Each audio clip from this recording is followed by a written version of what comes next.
Bismillahirrahmanirrahim. Assalamualaikum warahmatullahi wabarakatuh. Innal hamdalillah nahmaduhu wa nasta'inuhu wa nastaghfiruh wa na'udzu billahi min shururi anfusina wa sayyiati a'malina. May yahdihillahu fala mudhillalah wa may yudlil fala hadiyalah. Asyhadu an la ilaha illallah wa asyhadu anna Muhammadan abduhu wa rasuluh. Allahumma salli wa sallim ala sayyidina Muhammadin wa ala alihi wa ashabihi wa man tabi'ahum bi ihsanin ila yaumiddin. Syukur alhamdulillah kita bisa berjumpa lagi di channel ini. Sholawat dan salam selalu dan tetap tercurahkan kepada junjungan kita Nabi besar Muhammad sallallahu alaihi wasallam. Allahumma sholli ala sayyidina Muhammad wa ala ali sayyidina Muhammad. Harapan dan doa saya, semoga saudaraku semuanya yang menonton video ini selalu diberikan kesehatan, dilapangkan rezekinya, diampuni dosa-dosanya, dan dipanjangkan umurnya. Amin ya rabbal alamin. Sahabat beriman yang dirahmati Allah, pada zaman yang sudah serba canggih ini, budaya barat atau asing sudah biasa dilakukan oleh sebagian besar orang. Salah satunya yaitu pergaulan bebas terutama di kalangan remaja. Hubungan antara laki-laki dan perempuan sudah menjadi sangat wajar dan tidak dilarang. Padahal dalam agama Islam, hubungan pacaran antara laki-laki dan perempuan sangat dilarang karena bisa menjerumuskan pada perbuatan zina. Faktanya saat ini sudah banyak gadis yang hamil di luar nikah lantaran terjadi karena kecelakaan.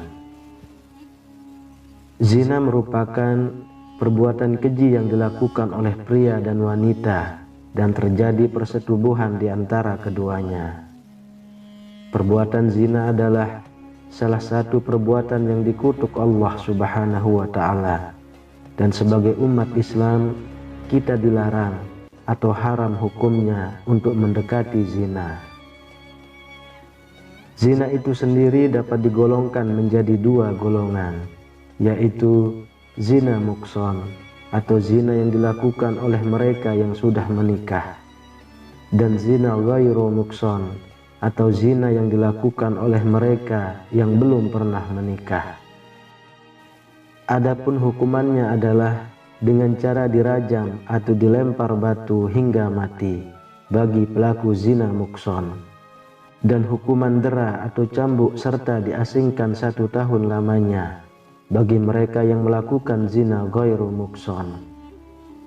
Sebagaimana yang disebutkan dalam firman Allah Subhanahu wa ta'ala, perempuan yang berzina dan laki-laki yang berzina, maka deralah tiap-tiap seorang dari keduanya 100 kali dera. Dan janganlah belas kasihan kepada keduanya, mencegah kamu untuk menjalankan agama Allah. Jika kamu beriman kepada Allah dan hari kiamat, dan hendaklah pelaksanaan hukuman mereka disaksikan oleh sekumpulan orang-orang yang beriman. Quran Surah An-Nur ayat 2. Dan terhadap para wanita yang mengerjakan perbuatan keji, hendaklah ada 4 orang saksi di antara kamu yang menyaksikannya. Kemudian apabila mereka telah memberi persaksian, maka kurunglah mereka wanita-wanita itu dalam rumah sampai mereka menemui ajalnya, atau sampai Allah memberi jalan lain kepadanya. Quran Surah An-Nisa ayat 15. Lantas bagaimana cara seseorang jika ingin bertaubat dari perbuatan zina?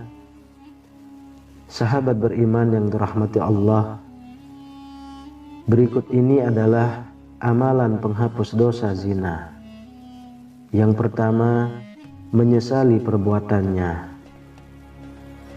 Tidak akan terhapus dosa seseorang jika ia tidak mengawalinya dengan penyesalan. Rasa sesal yang dirasakan oleh seseorang yang berbuat zina dapat mengembalikannya pada jalan yang benar dan kembali pada Allah Subhanahu wa Ta'ala. Menyesali dosa yang pernah dilakukan dapat membersihkan hati dan memantapkan niat jika rasa sesal itu dijadikan awal dan cambuk untuk bertaubat kepada Allah Subhanahu wa Ta'ala. Yang kedua, taubat nasuha. Jika ingin menghapus dosa apa saja, terutama zina, maka seseorang haruslah bertaubat dengan sungguh-sungguh atau taubat nasuha. Taubat nasuha adalah taubat yang sungguh-sungguh, berasal dari hati dan dilakukan karena seseorang menyesali perbuatannya. Allah memberikan janji bahwa Ia akan mengampuni dosa-dosa hambanya yang melakukan kesalahan, sebagaimana yang disebutkan dalam firman Allah Subhanahu wa Ta'ala pada surah At-Tahrim ayat 8. Hai orang-orang yang beriman, bertaubatlah kepada Allah dengan taubat nasuha, taubat yang semurni-murninya. Mudah-mudahan Rabb-Mu akan menutupi kesalahan-kesalahanmu dan memasukkanmu ke dalam jannah yang mengalir di bawahnya sungai-sungai. Pada hari ketika Allah tidak menghinakan Nabi dan orang-orang mukmin yang bersama Dia, sedang cahaya mereka memancar di hadapan dan di sebelah kanan mereka, sambil mereka mengatakan, Ya Rabb kami, sempurnakanlah bagi kami cahaya kami dan ampunilah kami. Sesungguhnya Engkau Maha Kuasa atas segala sesuatu. Quran Surah At-Tahrim ayat 8. Lalu yang ketiga, sholat taubat. Sholat adalah salah satu amalan yang dapat mendekatkan diri kepada Allah Subhanahu wa Ta'ala dan menghapuskan dosa. Seseorang yang ingin bertaubat atas dosa-dosanya dapat meminta ampunan lewat sholat taubat. Sholat taubat itu sendiri adalah sholat sunnah yang dikerjakan sebanyak 2 hingga 6 rakaat pada malam hari selepas sholat isya. Dengan mengerjakan sholat taubat dan tentunya tidak meninggalkan sholat wajib, dosa yang dilakukan akan diampuni oleh Allah Subhanahu wa Ta'ala. Sebagaimana yang disebutkan dalam Quran Surah Al-Baqarah ayat 222, sesungguhnya Allah menyukai orang-orang yang bertaubat dan menyukai orang-orang yang mensucikan diri. Yang keempat, perbanyak zikir dan istighfar. Memperbanyak zikir dan istighfar pada Allah adalah salah satu amalan untuk menghapuskan dosa-dosa kita. Kalimat istighfar merupakan kalimat permohonan ampun dari Allah Subhanahu wa Ta'ala, dan dosa-dosa seseorang dapat dihilangkan dengan terus menyebut nama Allah.